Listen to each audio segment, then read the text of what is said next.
Hello friends, എല്ലാവർക്കും നമസ്കാരം. നിങ്ങളേവരും കാത്തിരിക്കുന്ന നയനയുടെയും ആദർശിന്റെയും നാളത്തെ വിശേഷത്തിലേക്ക് എല്ലാ കൂട്ടുകാർക്കും സ്വാഗതം. എല്ലാവർക്കും നല്ലൊരു ശുഭരാത്രി നേർന്നുകൊണ്ട് നമുക്ക് നാളത്തെ വിശേഷത്തിലേക്ക് കിടക്കാം. അതിനുമുമ്പായിട്ട് ആരെങ്കിലും നമ്മുടെ ഈ ചാനൽ ആദ്യമായിട്ട് കാണുന്നുണ്ടെങ്കിൽ ഇതുവരെ സബ്സ്ക്രൈബ് ഒന്നും ചെയ്ത് വെച്ചിട്ടില്ലെങ്കിൽ തീർച്ചയായിട്ടും ഒന്ന് സബ്സ്ക്രൈബ് ചെയ്ത് വെച്ചോളൂ കേട്ടോ. അതിനോടൊപ്പം നമ്മുടെ വീഡിയോ ഇഷ്ടപ്പെടുകയാണെങ്കിൽ ഒരു ലൈക്കും കൂടി അടിച്ചിട്ട് പോകാവുള്ളേ. അപ്പൊ നമുക്ക് നാളത്തെ വിശേഷത്തിലേക്ക് തന്നെ കടന്നാലോ. അങ്ങനെ തുടങ്ങുമ്പോൾ തന്നെ കാണിക്കുന്ന നമ്മുടെ ദേവയാനിയാണ്. അങ്ങനെ ദേവയാനി കുറെ കള്ളത്തരങ്ങളൊക്കെ മുത്തശ്ശിയുടെ മുമ്പിൽ വെച്ച് പറഞ്ഞിട്ട് സത്യത്തിൽ മുത്തശ്ശിക്ക് ചിരിയാ വരുന്നത്. അങ്ങനെ നമ്മുടെ മുത്തശ്ശി ചിരിച്ചുകൊണ്ട് നിൽക്കുക. ദേവയാനി എന്തിനാ ഈ കള്ളത്തരമൊക്കെ പറയുന്നത്? അവൾ അവളുടെ മരുമകളെ സ്നേഹിക്കുന്നുണ്ടെന്ന് വിളിച്ചു പറഞ്ഞാൽ എന്താ പ്രശ്നം ഇരിക്കുന്നത്? ഏതായാലും എന്റെ അടുത്ത് ഈ കളിയൊന്നും നടക്കുകയല്ല. എന്റെ അടുത്ത് മാത്രമല്ല, ആദർശിന്റെ അടുത്തും ഈ കളി നടക്കാൻ പോകുന്നില്ല. രണ്ടിനെ ആദർശ് പൊക്കിക്കോളും, ഉടനെ തന്നെ പൊക്കും എന്നൊക്കെ ഇങ്ങനെ മുത്തശ്ശി പറഞ്ഞു. മുത്തശ്ശി പറഞ്ഞത് മനസ്സിലാണ് കേട്ടോ. പിന്നെ നേരെ കാണിക്കുന്നത് നമ്മുടെ നയനയാണ്. അപ്പൊ നയന വീണ്ടും റൂമിലേക്ക് ചെല്ലുമ്പോഴേക്കും നമ്മുടെ നയന ആദർശിന് വേണ്ടി ഡ്രസ്സൊക്കെ അയൺ ചെയ്ത് വെച്ച് കൊടുക്കുകയാണ്. എന്തിനാണ്? ഓഫീസിൽ ഇട്ടുകൊണ്ട് പോകാനായിട്ട്. നമ്മുടെ നയന അയൺ ചെയ്ത ആ ഒരു ഷർട്ടും ജീൻസും ഒന്നും ഇടാതെ നമ്മുടെ ആദർശ് വേറെ ഷർട്ടും ജീൻസും ഒക്കെ എടുത്ത് അയൺ ചെയ്യുന്നത് കണ്ട ഉടനെ നമ്മുടെ നയന് ചോദിച്ചു, എന്താ ആദർശേട്ടാ ഇത്? ആദർശേട്ടൻ എന്താ? ഞാനിത് അയൺ ചെയ്ത് വെച്ചിട്ടുണ്ടല്ലോ. അല്ല, ആദർശേട്ടന് ഞാനല്ലേ എന്നും അയൺ ചെയ്ത് തരാറുള്ളത്. വേണ്ട, എനിക്കാരും അയൺ ചെയ്ത് തന്ന് കൂടുതൽ സഹായിക്കണ്ട. നയനെ, ഞാൻ പറഞ്ഞല്ലോ, ദയവ് ചെയ്ത് എന്റെ കാര്യങ്ങളിൽ ഇടപെടരുത്. ഞാൻ നിന്റെ എന്തെങ്കിലും കാര്യങ്ങളിൽ ഇടപെടാൻ വരുന്നുണ്ടോ? അതുകൊണ്ട് ദയവ് ചെയ്ത് നീ എന്റെ കാര്യങ്ങളിൽ ഇടപെടാൻ വരണ്ട. എനിക്കത് ഇഷ്ടമല്ല. പറഞ്ഞു ഞാന്. നിന്നെ കാണുന്നത് തന്നെ എനിക്കിപ്പോ ചതുർത്ഥിയാ. അത് പിന്നെ ആദർശേട്ടാ, ഞാന് ഓഫീസിലേക്ക് ഇന്ന് വരട്ടെ? ഓഫീസിലേക്കോ? വേണ്ട, വരണ്ട. കാരണം ഇവിടെ നിന്ന് ഞാൻ കുറച്ച് സമാധാനത്തിന് വേണ്ടിയാണ് അങ്ങ് ഓഫീസിലേക്ക് പോകുന്നത്. അവിടെ ഇനി വന്ന് നിന്റെ തിരുമുഖം കണ്ടോണ്ടിരിക്കാനൊന്നുമേ എനിക്ക് പറ്റത്തില്ല. എനിക്ക് പറ്റില്ല. അതുകൊണ്ടാ പറഞ്ഞത്. നിന്നെ ഓഫീസിലേക്ക് കൊണ്ടുപോയത് ഞാനല്ലേ. നിന്നെ ഓഫീസിലെ ഒരു ഡിസൈനർ ആക്കിയത് ഞാനല്ലേ. ഇനി മുതൽ നീ ഓഫീസിലേക്കും വരണ്ട. എന്റെ ഓഫീസിലെ ഡിസൈനറെ ഞാൻ വേറെ ആരെങ്കിലും ആക്കിക്കോളാം. നീ വരുന്നതിന് മുമ്പും ഞങ്ങളുടെ മൂർത്തീസ് ജ്വല്ലറി നല്ല രീതിയിൽ തന്നെയാ പൊക്കോണ്ടിരുന്നത്. നീ വന്നു കഴിഞ്ഞ് നയന കളക്ഷൻസ് ഒക്കെ ഉണ്ടായിന്നൊക്കെ അതൊക്കെ ശരിയാണ്. പക്ഷെ ഈ മൂർത്തീസ് ജ്വല്ലറി നീ ഇല്ലെന്ന് ഓർത്തുകൊണ്ട് ഒരിക്കലും താഴ്ന്ന തട്ടിൽ നിൽക്കാൻ പോകുന്നില്ല. എപ്പോഴും മൂർത്തീസ് ജ്വല്ലറി എന്ന് മൂർത്തീസ് ജ്വല്ലറി തന്നെ ആയിരിക്കും. അത് ഉയർന്ന് തന്നെ നിൽക്കുകയുള്ളൂ. ഞാൻ വെറും പൊട്ടൻ. ഓരോരുത്തരെ വിളിച്ച് കയറ്റിയില്ലേ വെറും പൊട്ടൻ എന്നൊക്കെ പറഞ്ഞിട്ട് നമ്മുടെ ആദർശ് ദേഷ്യം വന്നിട്ട് തന്നെ അയൺ ചെയ്യുകയാണ്. സഹിക്കാൻ പറ്റുമോ നയനയ്ക്ക്? നയനയുടെ ചങ്ക് പൊട്ടാണ് കേട്ടോ. നയന അവിടെ നിന്ന് കരയണോ കരയണ്ടേ എന്നൊന്നും അറിയില്ല. അങ്ങനെ നമ്മുടെ നയന ഒരു തീരുമാനം എടുക്കുക. ഇനി ഞാൻ ഇവിടെ നിന്നിട്ട് കാര്യമില്ല. കാരണം ഇനി നിന്ന് കഴിഞ്ഞാൽ ഓരോ നിമിഷവും ആദർശേട്ടൻ തന്നെ ഇങ്ങനെ കുത്തി കുത്തി പറയും. ഇങ്ങനെ ആദർശേട്ടൻ കുത്തി കുത്തി പറയുന്നതനുസരിച്ച് തന്റെ മനസ്സ് അത്രയും താഴ്ന്നു താഴ്ന്നു പോകും. ഇല്ല, എന്റെ ആദർശേട്ടൻ ഇങ്ങനെ പറയുന്നത് എനിക്ക് കേൾക്കാൻ പറ്റില്ല എന്നൊക്കെ പറഞ്ഞുകൊണ്ട് ഇങ്ങനെ നിൽക്കുകയാണ് നയന. ഏതായാലും നയന ഇങ്ങനെ നിൽക്കുമ്പോഴാണ് കിട്ടിയ അവസരം പാഴാക്കാതെ അനാമിക വരുന്നത്. അനാമിക, ഓ എന്താടി നിനക്കിപ്പൊ പറ്റിയത്? അല്ല, ഭയങ്കരമായിട്ടും തല ഉയർത്തി പിടിച്ച് നടന്നതായിരുന്നല്ലോ. എല്ലാവരും നിന്നെ കൈവെള്ളെ കൊണ്ട് നടക്കല്ലായിരുന്നോ? എന്നിട്ട് ഇപ്പൊ എന്താ പറ്റിയത്? മൂർത്തീസ് ജ്വല്ലറിയുടെ ചീഫ് ഡിസൈനറിന് എല്ലാം താഴെ വീണുടഞ്ഞ് പൊട്ടിപ്പോയല്ലേ? എടി, ഇങ്ങനെയാടി. ഇപ്പം ദൈവം എന്റെ കൂടെ അടി. അതുകൊണ്ടാടി നിനക്ക് ഇതൊക്കെ സംഭവിക്കുന്നത്. അല്ലെങ്കിലും ദേ, എത്ര എത്ര നീ കഷ്ടപ്പെട്ടാലും അതിനൊന്നും ഫലം ഉണ്ടാകാൻ പോകുന്നില്ല. കാരണം അർഹതയില്ലാത്ത നീയൊക്കെ അനന്തപുരി തറവാട്ടിൽ വലിഞ്ഞു കയറി വന്നവളല്ലേ.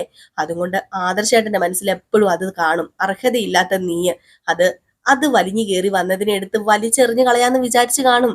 അതുകൊണ്ടായിരിക്കും ഇപ്പൊ എന്തേ നിന്നെ വലിച്ചെറിഞ്ഞ് കളഞ്ഞത്. നീ ഇപ്പൊ വെറും ചണ്ടിയല്ലേടി ചണ്ടി. നിന്നെ എല്ലാവരും കൂടെ ഊറ്റി പിഴിഞ്ഞ് ചണ്ടിയാക്കി. നീ ഇനി നിന്റെ വീട്ടിൽ പോക്കോ. അതാ നിനക്ക് നല്ലത്. അല്ലെങ്കിൽ നിനക്കൊന്നും യോഗമില്ല. പിന്നെ നിന്റെ ചേച്ചി പറയുകയും വേണ്ട. നിന്റെ ചേച്ചീനെ ഇനി ഈ വീട്ടിലെ മരുമകളായിട്ട് ദേ അഭിയേട്ടനും അപ്പച്ചിയും കൂടെ അംഗീകരിക്കുന്നാണോ വിചാരിച്ചത്? അവളൊരു കുഞ്ഞിനെ പ്രസവിച്ചോണ്ട് അവിടെ കിടക്കുള്ളൂ. നിന്റെ ചേച്ചിയുടെയും നിന്റെയും പിന്നെ നിന്റെ അനിയത്തി ഉണ്ടല്ലോ, ആ മൊട്ടച്ചി SI ആകാൻ പോകുന്നവള്, അവളുടെയൊക്കെ ജീവിതം പാഴാടി പാഴ്. അന്തസ്സില്ലാത്തവളെ, നീ ഇവിടെ നിന്ന് മൂങ്ങിയിട്ട് ഒരു കാര്യമില്ല.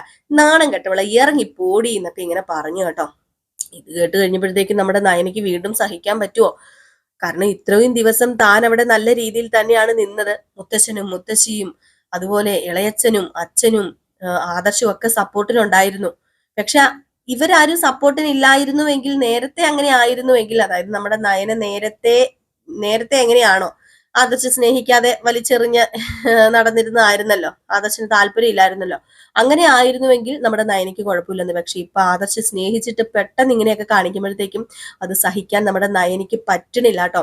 ഏതായാലും ഈ പറയുന്നതൊക്കെ അതായത് നമ്മുടെ അനാമിക പറയുന്നതൊക്കെ ദേവയാനി കേൾക്കുകയാണ്. ദേവയാനിക്ക് എന്തെങ്കിലും ചെയ്യാൻ പറ്റുമോ? ദേവയാനിക്ക് ഒന്നും ചെയ്യാൻ പറ്റത്തില്ലാത്തൊരവസ്ഥ. കാരണം ദേവയാനി നയനയുടെ സൈഡിൽ നിന്നാൽ അനാമികയ്ക്കും ജലജയ്ക്കും ജാനകിക്കൊക്കെ മനസ്സിലാകും ആരുടെ സൈഡിലാണ് ദേവയാനി എന്ന്. അപ്പൊ അതൊന്നും പുറത്തു കൊണ്ടുവരാതെ പിടിച്ചു വെച്ചിരിക്കുകയാണ്. ഇടി നിനക്ക് ഞാൻ പണി തരുന്നുണ്ടടി അനാമിക എന്ന് പറഞ്ഞുകൊണ്ട് തന്നെയാണ് നമ്മുടെ ദേവയാനി മനസ്സിലെല്ലാം ഒതുക്കി വെച്ചേക്കുന്നത് കേട്ടോ. ഏതായാലും എല്ലാം കേട്ട് സഹിക്കാനാകാതെ നമ്മുടെ നയനെ ആ വീടിന്റെ പടി ഇറങ്ങിപ്പോയി. ഏതായാലും പടി പോയി കഴിഞ്ഞാണ് നമ്മുടെ ദേവയാനിയൊക്കെ അറിയുന്നത്, മുത്തശ്ശി അറിയുന്നത് പടി ഇറങ്ങിപ്പോയി എന്ന്. നമ്മുടെ നയന ഭയങ്കര സന്തോഷമല്ലേ ജലജയ്ക്കും പിന്നെ നമ്മുടെ ജാനകിക്കും അതുപോലെ തന്നെ അനാമികയ്ക്കും ഒക്കെ. അങ്ങനെ അനാമിക ഭയങ്കര സന്തോഷത്തോടു കൂടി നിൽക്കുന്നു. അപ്പോഴേക്കും ജലജ വന്നിട്ട് മോളെ ഒരു സന്തോഷ വാർത്ത ഉണ്ടെന്ന് പറഞ്ഞപ്പോ എന്താ സന്തോഷ വാർത്ത എന്ന് ചോദിച്ചപ്പോ ആദ്യം ഒന്നും അനാമിക അറിഞ്ഞില്ല. അറിഞ്ഞില്ലല്ലേ ജാനകി, നീ വല്ലതും അറിഞ്ഞായിരുന്നോ? നയനെ ഇവിടെ കാണുന്നില്ലെന്ന്. രാവിലെ മുതൽ നയനെ കാണുന്നില്ല. ഇന്നലെ എല്ലാവരും പറഞ്ഞത് ഏറ്റെന്നാ തോന്നുന്നത്. അവള് കെട്ടും കിടക്കയൊക്കെ എടുത്ത് പെട്ടിയൊക്കെ ആയിട്ട് പോയെന്നാ തോന്നുന്നത്.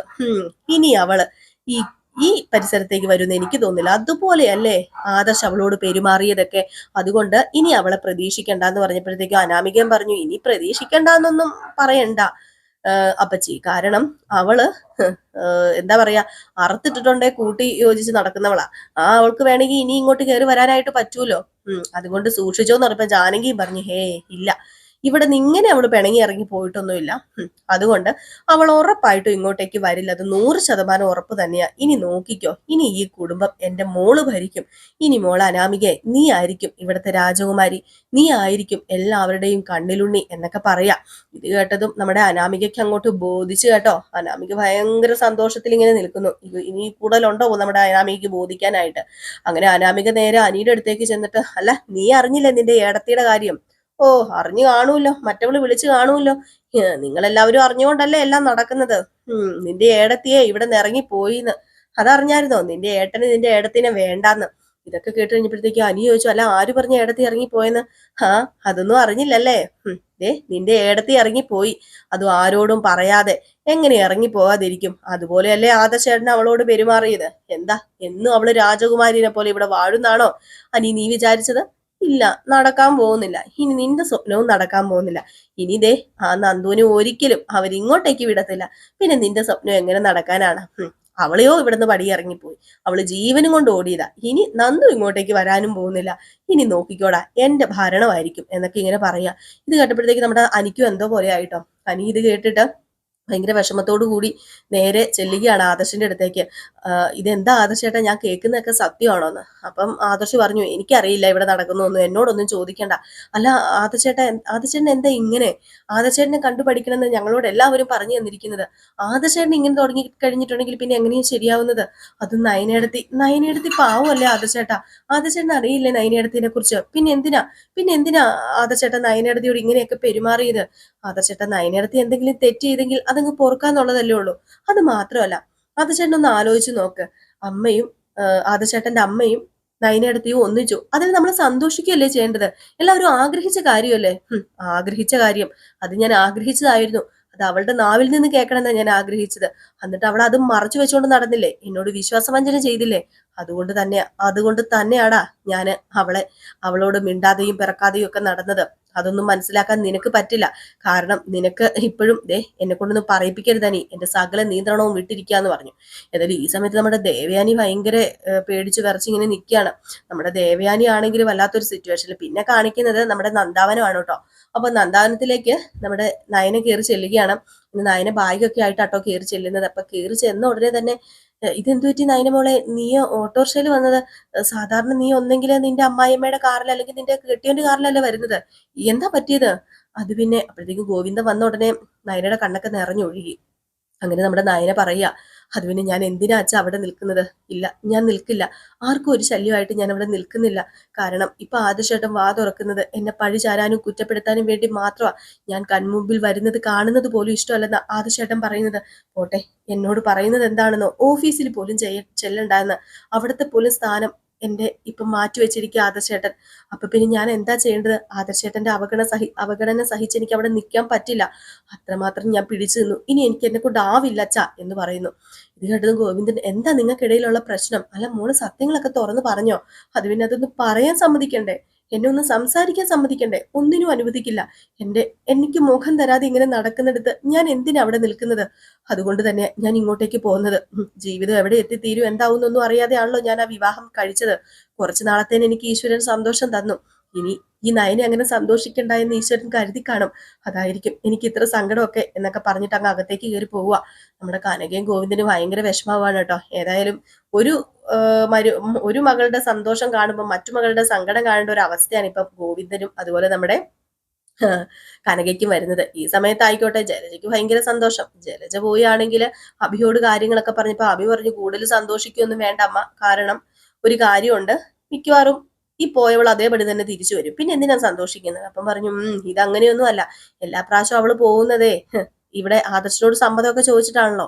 ഇത് അവൾ ആരോട് സമ്മതം ചോദിക്കാതെ ഇറങ്ങിപ്പോയവളെ ഇനി ഒരിക്കലും ഇവിടെ ആരും കേറ്റാൻ പോകുന്നില്ല. അത് മാത്രമല്ല നിന്റെ മുത്തച്ഛനും മുത്തശ്ശിക്കും ഒന്നും ഇപ്പൊ അവളോട് വലിയ താല്പര്യമില്ല, അങ്ങനെയാ സംസാരമൊക്കെ. അതുകൊണ്ട് ഇനി അവള് വരാൻ പോകുന്നില്ല എന്ന് അപ്പോഴും നമ്മുടെ അഭി പറയുന്നുണ്ട് കേട്ടോ. നമുക്ക് കാണാമെന്ന് അഭിക്ക് അറിയാലോ. അപ്പൊ ഇതൊക്കെ കോർത്തിണക്കിക്കൊണ്ട ഒരു അടിപൊളി വിശേഷമാണ് നമ്മൾ നാളെ കാണാൻ പോകുന്നത്. അങ്ങനെ നമ്മുടെ നയന പടി ഇറങ്ങി പോയിരിക്കുകയാണ്, തിരിച്ചെത്തും, നമ്മുടെ ആദർശ് തന്നെ വിളിച്ചുകൊണ്ട് വരും. അപ്പം അതൊക്കെ ഇനി എന്താണെന്ന് നമുക്ക് പതുക്കെ പതുക്കെ ഇരുന്ന് കാണാട്ടോ, കേൾക്കാട്ടോ. അപ്പൊ എല്ലാവരും കാത്തിരിക്കുക. നിങ്ങളുടെ സ്നേഹത്തിനും സപ്പോർട്ടിനും ഒരുപാട് നന്ദിയുണ്ട്.